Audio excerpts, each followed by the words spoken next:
जहां ये परिणाम उन धोखेबाज नेताओं के लिए भी सबक है। आज घोसी की जनता ने ये साबित कर दिया कि ये घोसी, मऊ, पूर्वांचल, आजमगढ़ का ये इलाका समाजवादी इलाका है। यूपी की घोसी विधानसभा सीट पर हुए उपचुनाव के नतीजे आ गए हैं।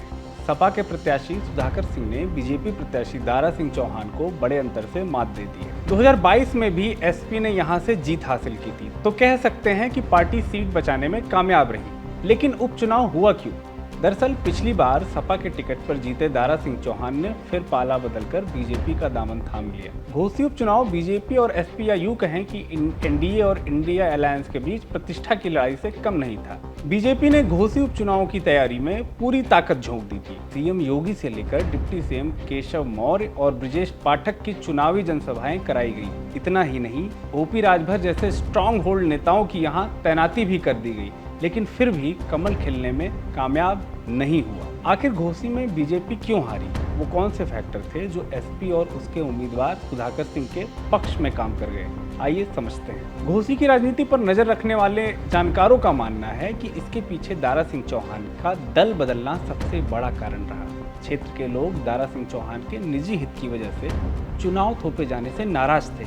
यहाँ तक कि दारा सिंह को टिकट दिए जाने से बीजेपी के स्थानीय नेता और कार्यकर्ता भी खुश नहीं थे। घोसी की लड़ाई बाहरी बनाम स्थानीय की भी हो गई। सुधाकर सिंह पहले भी सपा से 2 बार विधायक यहाँ रह चुके हैं। वो राजपूत समाज से ताल्लुक रखते हैं। चुनाव प्रचार के दौरान उन्होंने बाहरी बनाम मिट्टी के लाल का मुद्दा उछाला। दारा सिंह चौहान मूल रूप से आजमगढ़ के रहने वाले हैं, हालांकि वह घोसी से सांसद और विधायक रह चुके हैं। लेकिन दारा सिंह की दलबदलू छवि के बीच सुधाकर सिंह का बाहरी भगाओ घोसी बचाओ का नारा हिट हो गया। सपा प्रमुख अखिलेश यादव ने विपक्षी एकजुटता की कवायद के बीच ये कहा था कि पीडीए यानी पिछड़ा, दलित और अल्पसंख्यक ही एनडीए को हरा सकता है। घोसी उपचुनाव अखिलेश के नारे का भी टेस्ट था, जिसमें सपा पास होती नजर आ रही है। सपा ने बीजेपी की रणनीति के हिसाब से चुनाव प्रचार के दौरान अपनी रणनीति तय की।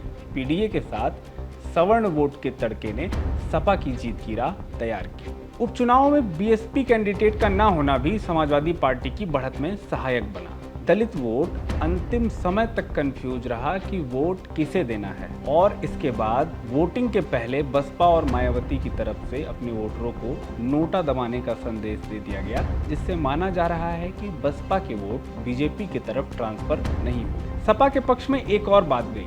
बीजेपी के दारा सिंह चौहान के खिलाफ पार्टी ने सवर्ण चेहरे सुधाकर सिंह पर दांव लगाया। इसका नतीजा ये रहा कि मुस्लिम और यादव मतदाताओं के साथ राजपूत, ब्राह्मण, भूमिहार बिरादरी के मतदाताओं का भी पार्टी को समर्थन मिल गया। घोसी उपचुनाव में समाजवादी पार्टी के पक्ष में कांग्रेस ने अपना प्रत्याशी नहीं खड़ा किया था।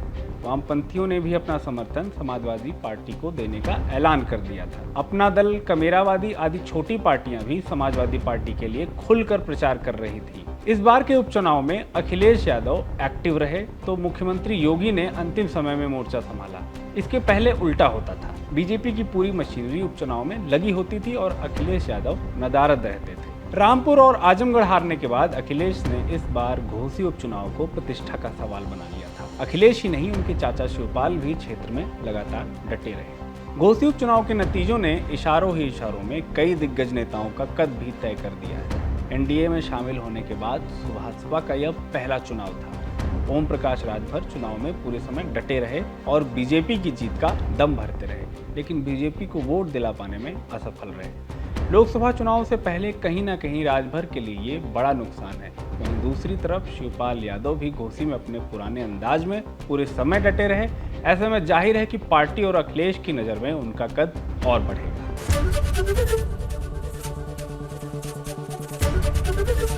एबीपी गंगा, खबर आपकी, जुबान आपकी।